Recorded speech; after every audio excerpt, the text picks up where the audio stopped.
Welcome to Mental Health Monday. My name is Mick Coyle. Coming up on the programme this week, the feeling I'm getting from a lot of people that are talking to me are that suddenly their emotions are quite overwhelming. There's a sense of despair for some people and a lot of tears. I've seen people on social media who've said, I can't stop crying. I've been in tears for hours. I've woken up with a puffy face because, I've been crying watching the news. When you experience a sense of loss, it often provokes existing feelings of grief that may be from past grief, from people that did mean a lot to you, or even present grief that's right at the surface. And I'll be reminding you how you can make connections with mental health organisations within your community. It's Mental Health Monday.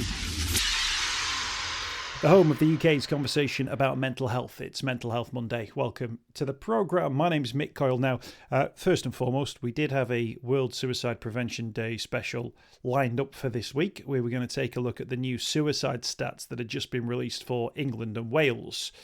For those of you who are interested, registered deaths in 2021 by suicide, 5,583. We'll come on to that next week, so I'll postpone that by 1 week because major news has preceded that conversation. And of course, we're talking about the death of Queen Elizabeth II. Now, this is the biggest news story in the world at the moment, and of course, people are reacting in different ways. Now, if you're not interested in the royal family, I can understand why you may not be interested in this particular story, or if it's not something that you're interested in terms of an emotional investment, that's absolutely fine. But of course, there are millions of people up and down the country, and of course around the world, who have been left devastated by the news that the Queen has died at the age of 96. And with it comes a conversation around grief and collective grief, and how we respond when famous people, famous names, are no longer with us. Thinking Princess Diana and David Bowie.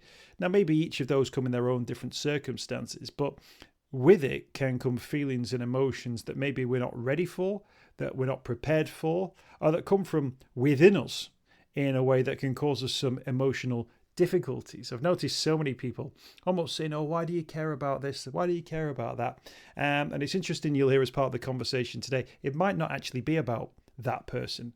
It might be a reminder of a sense of loss that brings about emotions from a death that occurred a month ago, 3 months ago, 3 years ago, 30 years ago.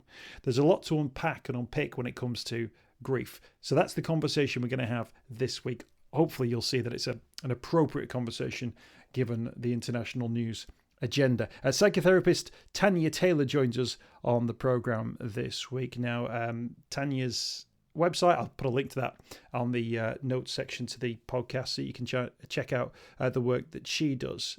But grief is one of the things that she touches on, and how we talk about grief and maybe how we can respond to grief. So we're going to have that conversation today. We start off by talking about the fact that even though most people haven't met the Queen, given the fact that she's been monarch for 70 years, the only person on the throne that most of us have ever known, she's on the stamp, she's on the coin, she's on our banknotes as well, she's on our TVs every Christmas. It's no surprise that people have had an emotional response to her death. I think as a collective, everybody is experiencing this sense of loss and grief, or not in some cases, in their own way. And I think even people who don't consider themselves to be huge royalists still are kind of exposed to this collective loss, and this huge level of emotion from all kinds of media outlets. And I'm seeing a lot of people who are quite surprised by the profound impact it's having on their emotional state and well-being. I think that's a really interesting angle, Tania, isn't it? The idea that people, obviously, if it's someone very, very close to you, you anticipate that you're going to feel a certain way. And I wonder whether or not there might be a few people who felt surprised at their emotional reaction to the Queen, that maybe they didn't think that they would be sad or upset, and then it's hit them. I guess that's that's quite a big thing to go through, isn't it? To have an emotion come at you that you're not expecting, that can really throw some people off and unnerve them. Yeah, and I think as well, grief is such a complex emotion to go through. I think we were talking earlier about how there's no wrong or right way to grieve, and people do grieve in such a huge variety of ways. But when you experience a sense of loss, it often provokes existing feelings of grief that may be from past grief, from people that did mean a lot to you, or even present grief that's right at the surface. And I think it, the feeling I'm getting from a lot of people that are talking to me are that suddenly their emotions are quite overwhelming. There's a sense of despair for some people and a lot of tears. And it's not always in relation per se to the Queen dying, but their own experiences of death and grief and where they are on their own grief journey as well. I think that must be quite a scary thing, this idea that you've had some sort of emotion in your sort of mind that you've not maybe dealt with, that hasn't been sort of compartmentalized correctly, and then something like this, a national news story, which is unavoidable, it brings it back to the fore. There's a lot to sort of work through there and pick through there, but it gives us a sense, doesn't it, Tanya, that that there is no right and wrong response to news like this, and we've got to be prepared for that, right? Yeah, and I suppose it's a hard thing to prepare for when you are really, it's not something you're necessarily anticipating. But I think what you touched upon there as well about it right now, this news is unavoidable. It is on every media outlet. Social media is filled with it. You've got it on TV, radio, newspapers, magazines. I picked my son up from college earlier this morning, and it was on the digital billboards as you're driving along the road, so there really is no escaping it. Even if you consciously make a decision that you want to, you are still going to see it everywhere. And I think that's possibly one of the things that people might struggle with the most.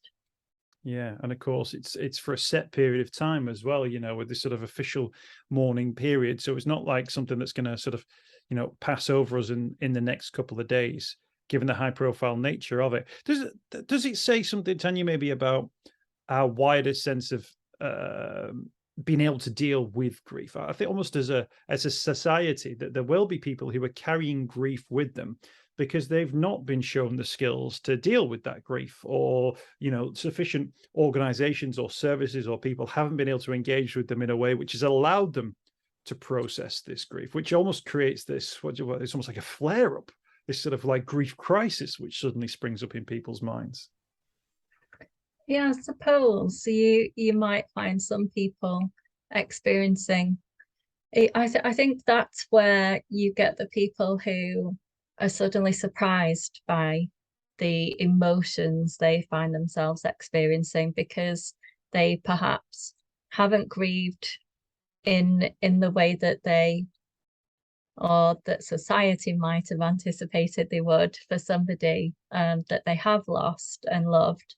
But it's a difficult one, really, to pinpoint and say it's likely to happen to this kind of person or that kind of person, or somebody who hasn't processed or has processed, because it really can hit everybody in similar or different ways for a huge variety of experiences that they may have gone through. I guess that's why we've all got to be sort of empathetic, haven't we, when people do respond to these major events in different ways, to get a sense of, well, we don't quite know what's going on in that person's mind, or what they've been through in the past, or how indeed we might respond to future events, if you like. Yes, absolutely. I was going to ask you, Tanya, like, and it's not the right question to ask, sort of, how, what should we feel if we're feeling upset? But, I've seen people on social media who've said, I can't stop crying. I've been in tears for hours. I've woken up with a puffy face because, I've been crying watching the news. I guess that's okay. If you're sad, you can cry, can't you? An honest emotional response, that's absolutely fine, isn't it? It is, and I would say to anybody to really kind of give themselves space and time and permission to feel and experience whatever feelings that are coming to them. If you start trying to suppress those feelings, then that's where internal trauma can kind of start to manifest. So just allow yourself to cry if you need to cry. I know of several people who've been in touch with me and said, you know what, today has been a difficult day for either my child or myself, so I've decided no school or no work today because actually I'm just not in the mindset to be able to cope with that because of not necessarily the Queen, but the Queen's death has provoked emotions of existing grief that people have found difficult. And I would say to people, try not to spend too much time alone if you are feeling particularly upset. Do try and have some time alone, but try and balance that with surrounding yourself with people who love you, like friends and family, so that you are talking to people, you are talking about and expressing and allowing yourself permission to express those emotions that you're feeling. I think it's really good advice. Really good advice, Tania. There was obviously, I'm sort of like, as a journalist, you're kind of like hardwired to not necessarily, not literally, but it's almost run towards the danger, if you like. So if there's a big breaking news story, rather than move away from it or think, oh, I can't switch, you've got to switch on to it and move into it. So I've kind of hardwired into doing that with preparing for news output and all that kind of stuff. So I was kind of ready for the moment of hearing about the Queen, because I'd even prepared, sort of news content for if that was the case. And emotionally, I was not cold about it, but I was kind of trying to be professional about it. And I'd say the bit the first bit that made me sort of wobble slightly was when the statement said on it, "the King." It made an instant reference to the King. And I was ready for hearing that the Queen had died, because she was a 96-year-old lady who had not been in the best of health recently, and we'd had this sort of few hours of build up to it. But when it said the King and the Queen consort, and whatever the information was, I got this little, like, there was a little, it wasn't a thump to the chest as such, but it was like I felt a shift. And that shift was everything. Not everything's changed, but something that used to be one way is now a different way. Something that was always part of the wallpaper has gone, and actually some new wallpaper has just gone up, and you didn't have any say or control over it. And I thought, I wonder if that was for me almost the mildest symptom of what we're talking about here. But this idea that something that two people, a person who I didn't know, whose death has obviously impacted on many people very close to them and has wider impacts across the nation, but there wasn't a specific personal link. And yet when I saw that there had been a shift in the ground, if you like, I kind of got a sense that, I then had an emotional response that was more based around my worldview.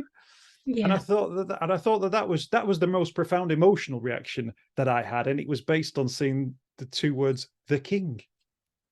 And that's it's really interesting because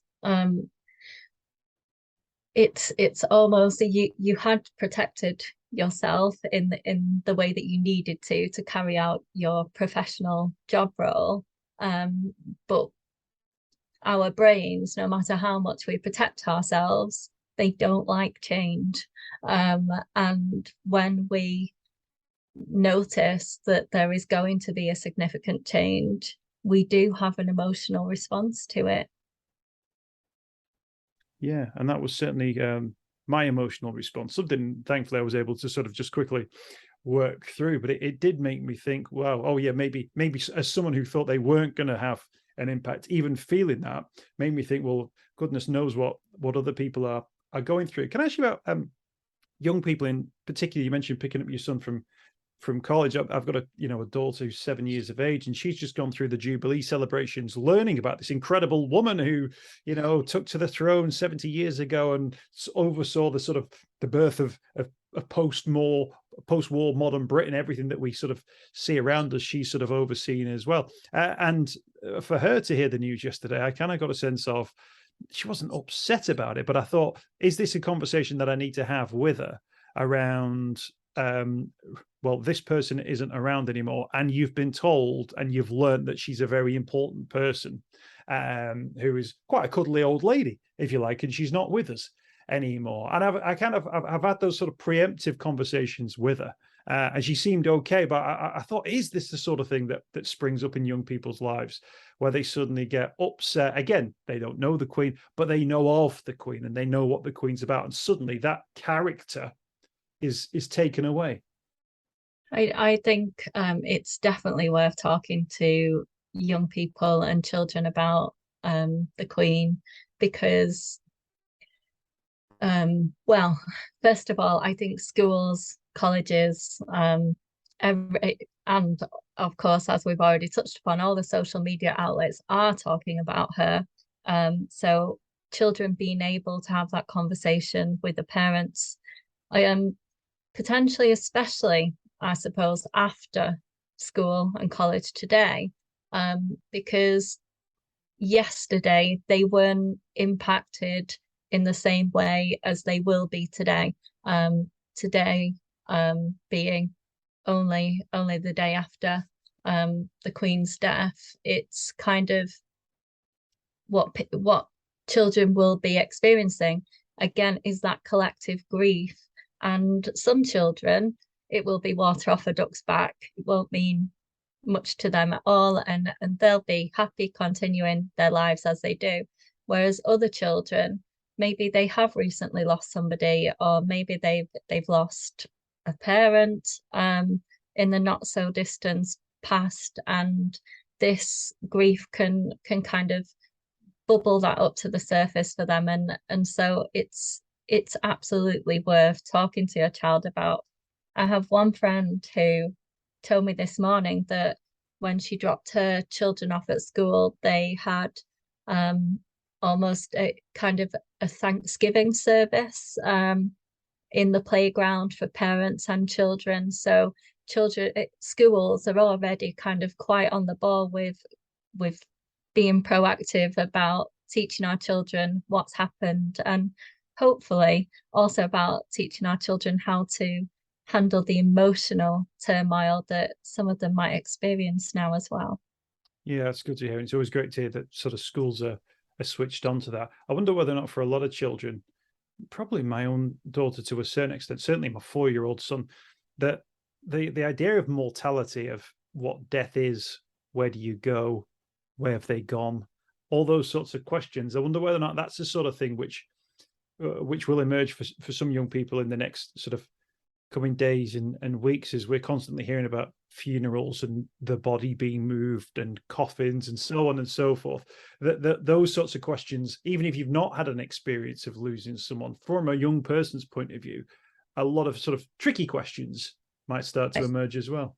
Absolutely. And I think in those situations, you allow yourself to be led by your child. So, you know, a 4-year-old has such a different perspective and requires different responses than a 17-year-old, for example. But I would just be aware that the questions might come, and maybe even prepare yourself beforehand for considering what answers you want to give, because these are going to differ depending on your own beliefs and what beliefs you want for your children. Absolutely.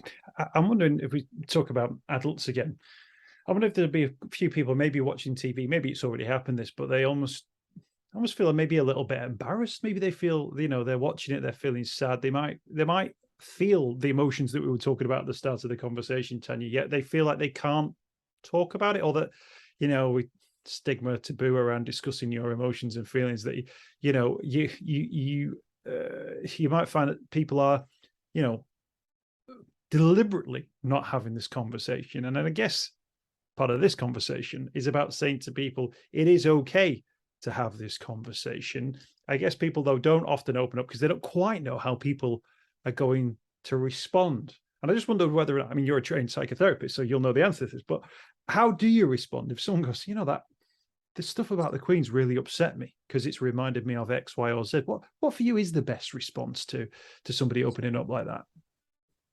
I think again, it all depends on the circumstances, on your relationship with that person. But I suppose as a general rule, the best response is to say that you're here and you're available to listen, because that listening ear can mean so much. And often when somebody is grieving and they do want to explore their emotions, what they need is somebody to listen. They don't need somebody to talk back. That's great advice. Great advice. What I thought was particularly interesting around grief, as a society where maybe, you know, you get the half day off work to go and see a relative, as you know, in the hospital, and then maybe 10 days later you get a day off for the funeral. And I think it's almost strange that actually when it comes to like a national incident like this, it almost feels like we have a slightly better plan. You know, that we as a nation, we cancel football matches. You know, we declare a national holiday. We declare 10, 12, 14, 21 days of national mourning, and we wear black, or we wear what we feel is appropriate to respect someone for a number of days. And I always think that almost seems like, although it's quite rigid in terms of its formatting, it almost seems like a more empathetic response, because it actually recognizes that something very serious has happened, and that people will take some time to get over it. But within our personal lives, it's a lot more, you know, bam, bam, and we're done, you know, let's get through to the funeral. So I almost think I'm not saying we should indulge in, you know, the mourning for the next period of 3 weeks, but I almost feel like it's a sign that actually, if we want to, we can put time aside to mourn, to remember, to recuperate ourselves before we build again to whatever it is that we're building towards.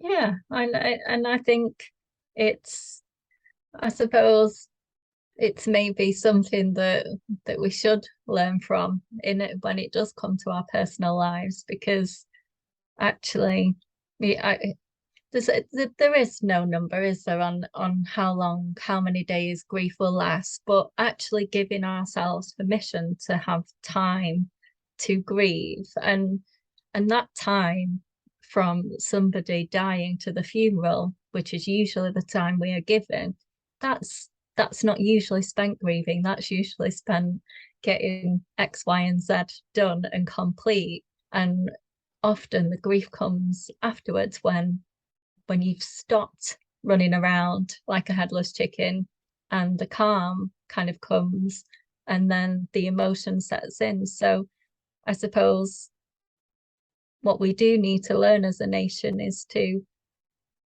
allow ourselves that time after, and any time that we do need, as much as possible, to process those emotions.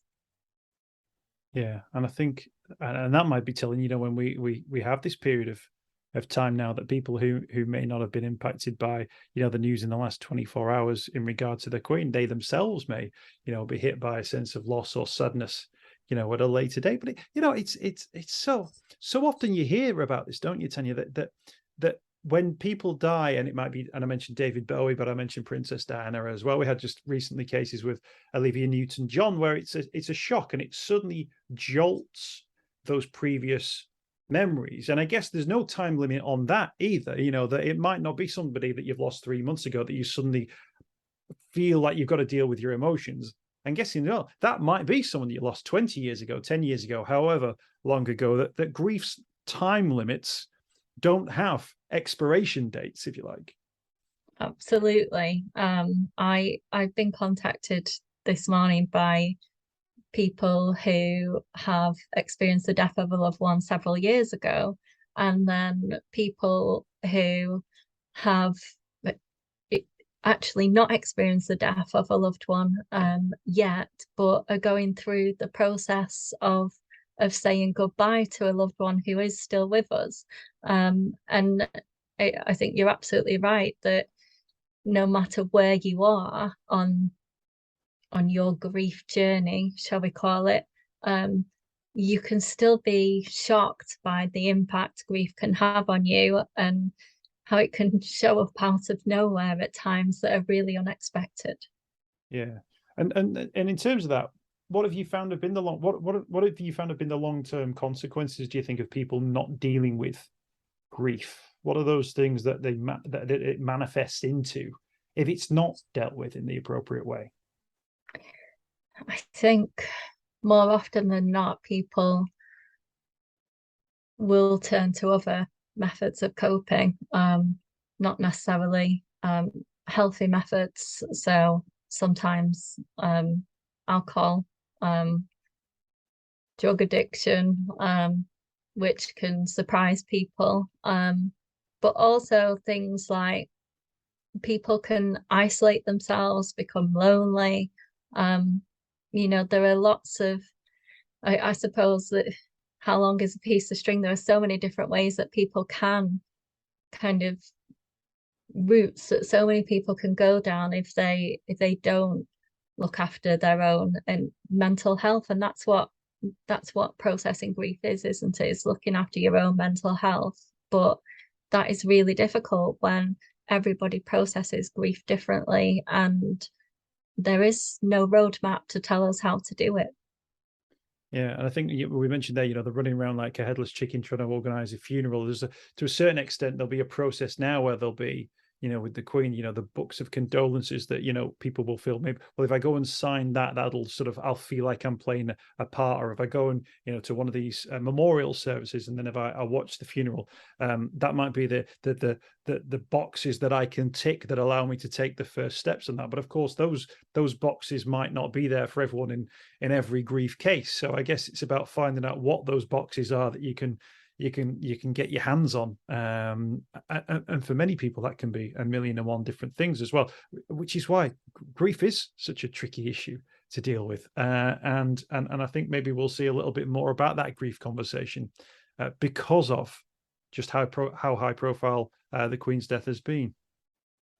Yeah, and that was a beautiful way to put it, Mick. It really was, because I think it really is about considering now, having some time reflecting on what it is you personally need to help you move forwards from this. And right now, moving forwards might not be somewhere that you need to think about, but when the time comes where you are ready to move forwards, it's thinking about what is going to be helpful to you. Is it going to be helpful for you to plan ahead to do something that's gentle and yet nice, something to look forward to that can help you, I suppose, see yourself that you are moving in the right direction.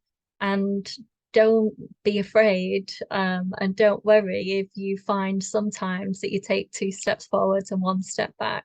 It's okay. And for those people, Tania, who maybe haven't been sort of emotionally aware of the fact they've not dealt with grief in the past, but are starting to feel these sort of pangs of upset or sadness or whatever emotions are sort of manifesting themselves because of what they're hearing and seeing about the Queen. I think we almost need that emotional intelligence to kind of go, well, actually, the thing you're actually processing is something from 7 years ago. But of course, people don't always have the mindset to be able to do that. And of course, we've not grown up in a world where we've all had the training that I guess, Tania, that you've had to be able to spot those signs. So this will be a slightly strange time, I think, for some people who will be thinking, why can I not stop crying? I wasn't even a big fan of the royal family, and yet I have these emotions. What should you do in those circumstances? I know the Good Grief Trust and organizations like that are always really great to signpost to, because they've got some really great services that are out there. But those first steps, if you like, what should they be for people who suddenly go, you know what, there's maybe something going on here that I can't quite put my finger on, but I probably need to do something about it? I think as well as getting in touch with support charities, there's also your GP. You know, your GP is your first point of contact for so many things, and they can talk to you as well in a way that I suppose will help when you are in a place of uncertainty and not knowing where you want to go, and they can let you know about local support that's available too, which I think is useful for all of us to know and be aware of in these circumstances. But don't, if you can, don't be afraid to talk to friends and family. I think that's such a huge step and can make such a huge difference. And if you feel you can't talk to friends and family, then absolutely do kind of speak to charities, GPs, health professionals who can give you the support that you need.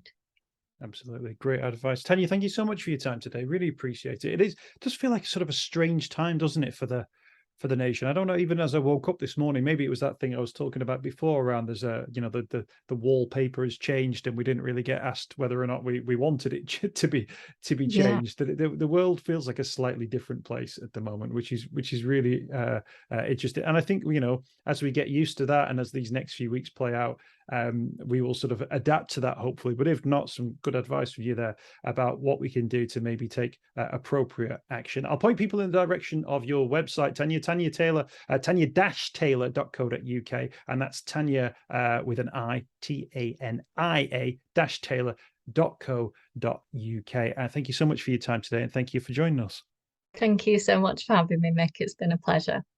I hope you've enjoyed this week's podcast. Thanks for checking out Mental Health Monday. My name is Mick Coyle. You can find me on Twitter at Mr. Mick Coyle. You can also find me, Mick Coyle, on Facebook as well. Don't forget, if you want to speak to somebody about your mental health, you can do so. The Samaritans, free to call on 116 123. You can find mental health services where you are. Just look for the Hub of Hope. Type in your postcode. It'll find those mental health services close to you. And for support in a crisis, you can text SHOUT to 85258. That's if you're experiencing a personal crisis, you're unable to cope and need support. Shout to 85258. That's a text line. Do get involved in those services. In an absolute emergency, always remember the number to call is 999. Thanks for downloading the podcast this week. We'll be back next week with more Mental Health Monday.